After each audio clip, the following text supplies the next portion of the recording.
Good morning, good morning, good morning, good morning. Kamusta? Matagal tayong hindi nag-upload na naman. Kape-kape. Ay, sobra. Kumusta ang mga viewers ko? Pasensya na po at wala na talaga akong time mag-video. Ayan. Pero, gusto kong ibalita lang yung experience ko kanina na galing kasi ako sa BIR kasi nakalimutan kong i-register yung book of account ko. Ngayon, may penalty. So, yun guys. So, anong gusto kong sabihin sa inyo ngayon? Yung sa mga first timer na yung first time na mag-register sa BIR ng kanilang mga business. Ayan, huwag nyong kalilimutan na i-register yung book of account, yung dalawang ito, journal notebook. Itong isa, cash disbursement. Itong para sa mga expenses ninyo. Itong isa naman is cash receipts. Yung kung saan mo i-record yung mga sales mo naman. So, yun guys, nakalimutan kong i-register ito noon kasi maalala nyo, hindi ko alam kung dito sa YouTube channel ko in-upload yung kasama ko kasi yung autism son ko noon tapos biglang nagtantrums doon sa loob ng BIR. So, ang natapos ko lang noon is hanggang doon sa authority to print receipt. Yun. Tapos, binalikan ko na lang yung receipt ko doon sa printing shop after 3 weeks yata yon. Ngayon, sinabihan pala ako na kailangan ipa-register ko rin itong book of account ko. Ayan, kailangan tatatakan nila yan. Kailangan may tatak ang BIR dito. Yun, nakalimutan ko guys na ibinalik. Before maglaps ang 1 month, upon registration to BIR, dapat may tatak na rin ito sa BIR. Or else, magkaka-penalty. Ayun, buti na lang, hindi na naman libo-libo yung penalty. Ang binayaran ko kanina, tapos hindi pa pwedeng magbayad dun sa loob ng BIR mismo kasi bawal na daw sa kanila yung magtanggap ng pera sa loob. So, pumunta pa ako, pumila sa bangko, dun ako nagbayad ng penalty ko. Magkano naman ang penalty ko? May nagtatanong dyan, 500. Yung iba parang ang sabi 1,000 yata. Pero hindi naman sure yung sinabi sa akin noon. In-interview ako bakit hindi ko na ibalik agad ito. Sabi ko, kung maalala nyo nung time na may nagwala dito na autism boy na umiiyak, na gustong lumabas, ako yun. Hindi na ako bumalik mula noon. Ang binalikan ko lang yung resibo ko doon sa printing shop, sabi ko. Naalala nung nag-assist sa akin noon. Kasi may autism son din yun, yung nag-assist sa akin sa BIR. Tapos, nawala sa isip ko itong book of account kasi ang nasa isip ko, yung resibo, yung OR ko. Kasi yun ang kakailanganin ko kapag may bumili sa akin, sabi ko. Pero itong libro ko, hindi ko, nawala na sa isip ko na ibalik pang iparegister, sabi ko. So, yun. Nagbayad ako ng 500 na penalty for late registration of book of account.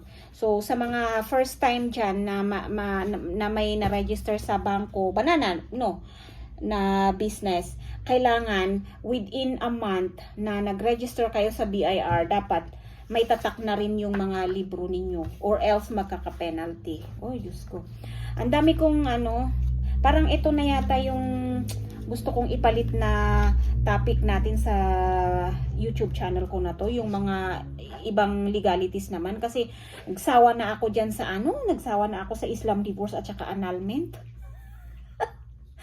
At saka hindi rin lang ako pwedeng mag-reveal ng mga process kasi parang naabisuhan na rin lang naman tayo.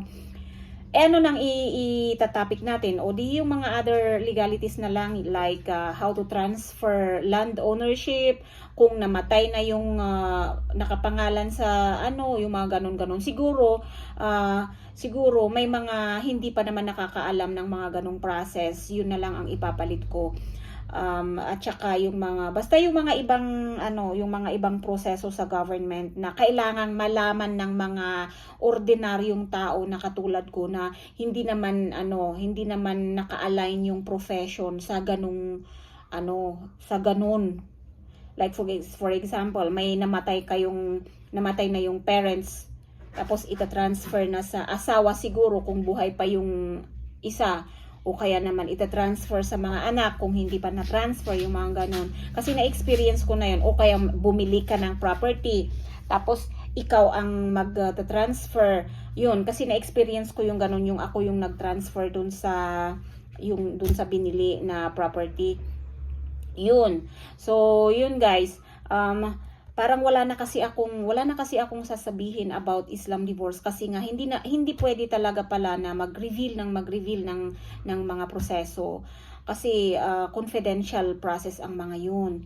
Kasi obvious naman ang dahilan. Kapag isa, dalawa dyan nanonood sa mga sinasabi ko, edi alam na nila, gagamitin na nila yun pang scam. Yun ang maliwanag na rason bakit hindi na pwedeng mag-reveal ng mga proseso ng ganyan.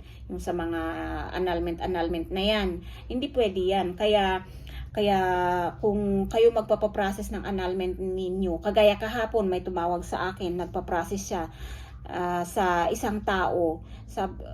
Ngayon, wala, na kumuha siya ng PSA daw niya, walang annotation. Pero yung binigay sa kanya noon, may annotation. So, ibig sabihin, fake yung binigay sa kanya. So, pero tinanong ko, ano bang kausap mo? Lawyer ba? Sabi hindi. Annulment yun. Paulit-ulit kong sinasabi sa channel ko na to na kapag annulment kayo, dapat attorney yung kausap nyo. At saka hindi online ang annulment. May hearing yan eh. Unlike Islam divorce. So, yun guys. Thank you so much sa panunood. Yung mga nanonood sa akin, maraming salamat. Pero magbabago. May malaki ang posibilidad na magbabago na yung topic natin sa channel ko na to. Kasi nanghihinayang naman ako na pabayaan na lang or i-close na lang. Tignan nyo, 1 month na yata or more than na hindi ako nag-upload. Kasi talagang as in, tinatamad na akong mag-vlog tungkol sa Islam divorce at saka sa annulment na yan. Tapos, palagi naming napag-uusapan na sa tag nito, napag-uusapan ng mga friends ko na siguro may mas maganda pang topic na ipapalit. At yun nga, parang ito na yung papalit. Total, nandito rin lang ako sa pagbebenta ng mga real properties. Yung mga nagpapabenta. Kaya kung gusto nyong bumili, PM lang kayo. Yung malapit dito sa Baguio na mga lupa, PM lang kayo. Kasi marami ring double sale na nangyayari sa properties. So, kung magtitiwala lang kayo sa kung sino-sino na naman yan, baka mamaya pang ilan na kayong buyer. Pag lumantad yung first buyer, wala. Tapos hindi rin lang naman kayo nakapag-transfer. Kahit third buyer kayo, kung nauna kayong nakapag-transfer, at least safe kayo. Ang hahabulin ng first buyer, yung si seller. Kasi bakit niya binenta ng ilang beses? Kasalanan niya yun. Pero ikaw, kung na-transfer mo na yung binili mo, kahit pa third buyer ka, sa'yo yung property. Yun guys. Thank you so much once again. Manang Leads is always here. Bye-bye.